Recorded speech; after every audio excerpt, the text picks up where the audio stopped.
asking, what's your story? Hoping to get your tips about what matters in your community. And today we have the story of a new Westminster man who's trying to stop perfectly good food from being thrown out. Dennis Bond volunteers his time to pick up food that grocery stores would otherwise throw out. And he's shared his story with Tina Lovegreen. So everything looks pretty good. We just do a double check. Dennis Bond has been on a mission for the past 6 months. His goal? To save perfectly good food from being thrown out.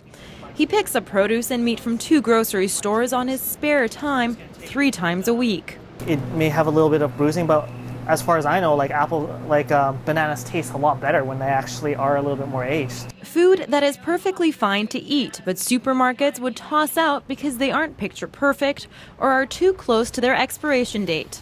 It hurts me a lot, so I try to grab as much as we can and give it to people that really do need it. And over 30% of fruits and vegetables don't even make it to grocery store shelves in North America because they're not pretty enough to be sold to customers.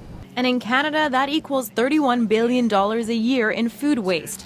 But stores say even if they put it on sale, not enough people would buy it. Things with damage will mold quicker and cause other things around it to mold. So we don't want to have that on display. And by Bond taking the casts off from the supermarkets, he saves them money they would otherwise have to pay for organic compost pickups. His routine has become seamless now. He knows his way around the store and gets ready to deliver the food to local charities. Thank you, Jamie. But there is so much food, Bond needs 2 cars.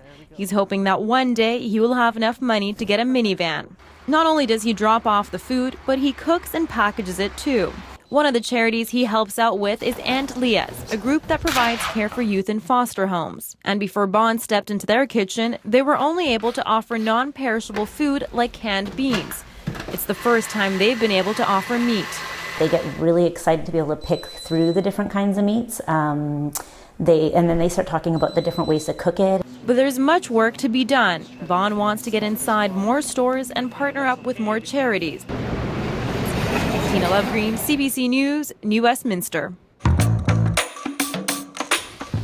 As part of our My Local Story initiative, we want to hear from you. Drop us a line at mylocalstory@cbc.ca or send us a message on Twitter, Facebook or Instagram, and be sure to use the hashtag MyLocalStory.